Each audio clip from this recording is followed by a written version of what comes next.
Avrupa çempionatlarında bet oyunlar. Kataloniyalı Barcelona Sterling'e göz kızırdı. Manchester'da Lingard yanlışlığını düzeltti. Zidane Manchester United'ın təlimçisi bolup bilir. Lyon Paris Saint-Germain. Çempionlar Ligasında önümüzdeki bet oyunlar ve başkalar şu bölümümüzde. Entem ağza olmadık bolsanız ağza olup like basıp qollap bilirsiniz dostlar. Bölümümüzde bolsa başlayalım.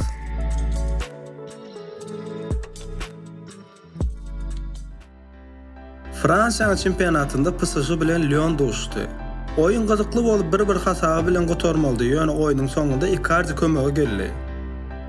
Lionel Messi bolsa öz gezeginde go oyun görkezdi. Yani kıynasak da pökküyünü tora yeni salıp bilmedi. Ve oyunun 75. minutunda Pochettino onu çalıştı. Bu yağdaya Messi'nin eline PSG'nin təlimçisi kıssak bolsa kısman geç gitti.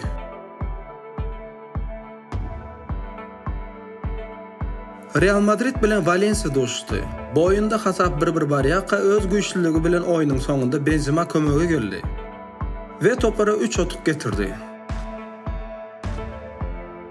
Jesse Lingard bolsa öz yanlışlığını düzeltti. West Ham bilen Manchester United oyununda Lingard oyunun sonunda yeniş golünü getirdi. Bellap geçsek bu oyunda Ronaldo da gol saldı. Ve şunluk bilen Ronaldo Manchester'da geçenden beri bir oyundan sıptırman gol salıp gelyen yatladısımız gelyen. Bir söz bilen Karol diyaymak qalya.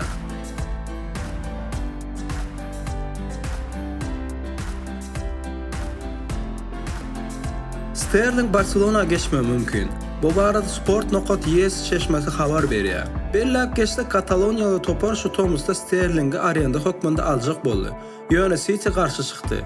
Indi çeşmenin aytmağına göre kışkı transferde Barcelona yeni de oyuncuyu satın almak için Manchester City təzə şartnama hödürülecektiği aydılıyor.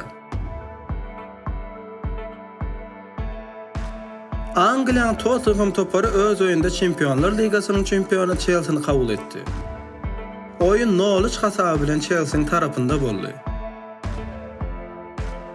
Bu duşlukta Thiago Silva, N'Golo Kante hem de Antonio Rüdiger tapağa dönüp Chelsea toparına 3 otuk getirdi.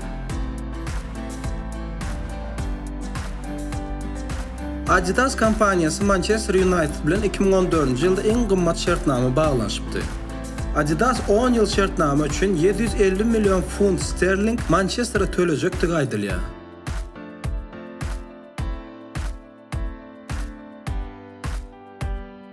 Zinedine Zidane Manchester United'ın baş təlimçisi bolmağı mümkün. Bu barada Goal.com çeşmesi haber veriyor. Bellap geçsek Manchester'ın yol başçıları Solskjaer'ın işinden neye gelir?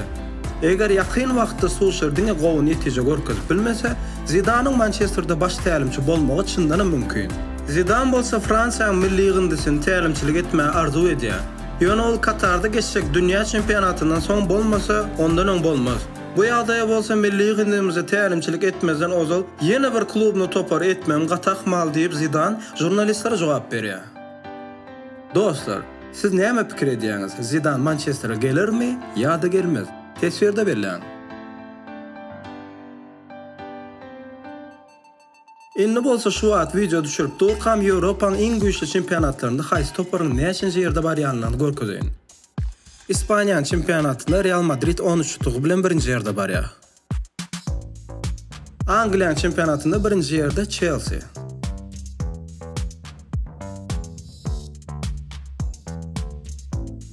Bundesliga'da birinci yerde Bavaria.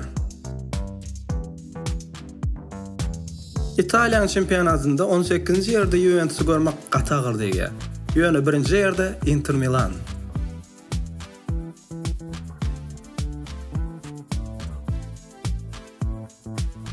Fransa'nın çempionatında birinci yerde Paris Saint-Germain 18 otuğu bilen.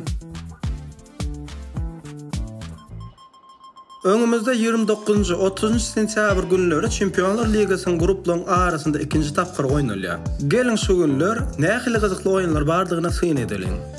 Juventus Chelsea, Manchester United Villarreal, Paris Saint-Germain Manchester City ve Milan Atletico Madrid. Öňümizde bomba oýunlar ýetip gelýär dostlar. Sabyrsızlyk bilen garaşýar. Siz öz gezeňizde haýsy oýuny görmekçi tesirde berilen.